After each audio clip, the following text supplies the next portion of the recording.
Olá, meu nome é Luiz Felipe Berenguer e o tema da minha pesquisa é o impacto e efeitos das medidas governamentais na preservação dos empregos e das empresas. Como orientadores, eu tive o professor Jorge Cavalcante Bolsinhas Filho e o professor Paulo Marziona.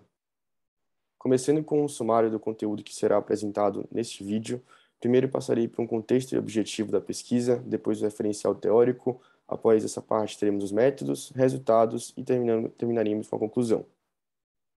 Bom, começando pelo contexto e objetivo, os campos de estudo analisados foram direito do trabalho, relações de trabalho, direito empresarial e economia do trabalho.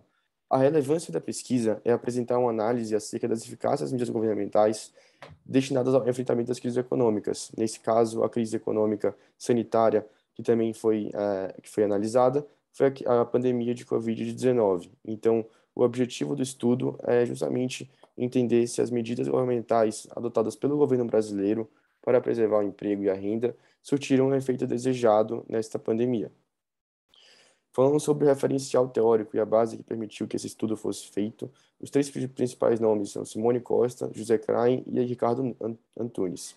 Começando pela Simone Costa, a principal ideia da sua obra é alertar para a possível disparada dos índices de informalidade na economia brasileira, e também é feita uma crítica ao foco das MPs no setor privado e também de trabalhadores formais.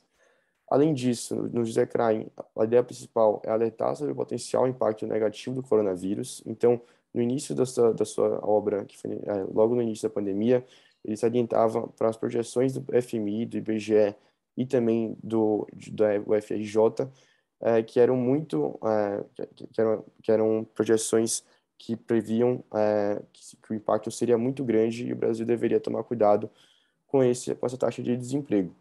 E, por fim, o Ricardo Antunes, ele alertava sobre a situação de fragilidade dos trabalhadores brasileiros, já que teriam que enfrentar uma crise sanitária em meio a tantos outros problemas que o país vinha passando.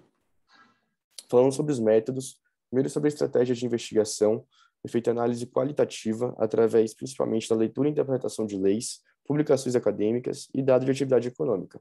Já o objetivo do estudo era justamente olhar especificamente as medidas provisórias 927, 936, 944 e 945 e analisar como que o governo brasileiro, ao editar essas medidas, conseguiu impactar o emprego e a renda no Brasil.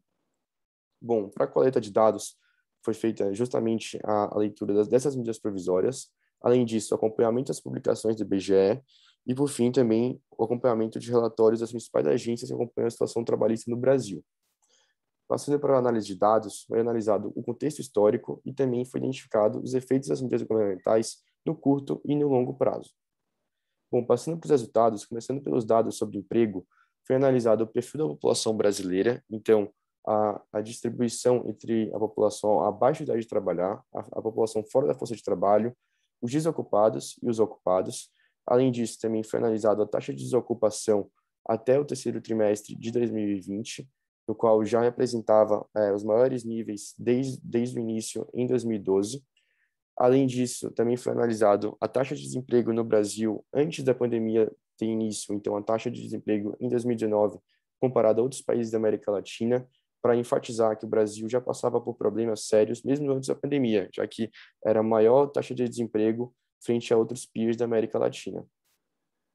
Bom, falando sobre resultados na penetração das MPs, foi analisado a fragilidade que as regiões Norte e Nordeste representavam no país no que tange a desocupação e que os domicílios que mais receberam auxílio estratégico, que foi o auxílio emergencial, que foi uma das MPs, foi justamente essas regiões. Então, nesse caso, a penetração dessas MPs foi bem realizada.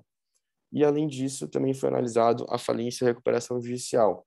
Nesse caso, os números também foram surpreendentes, já que em maio de 2020, no início da pandemia, 120 empresas realizaram o pedido de recuperação judicial, enquanto em novembro de 2020, então ao final de 2020, apenas 52 empresas tinham feito esse pedido, sendo os menores números em anos.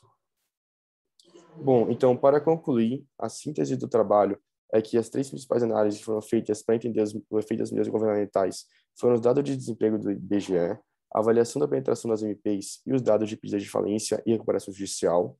E a contribuição desejada é documentar os impactos trabalhistas das mídias do governo brasileiro durante um dos períodos mais marcantes da história recente, e que, por ser recente, ainda não existem tantas bibliografias sobre esse tema.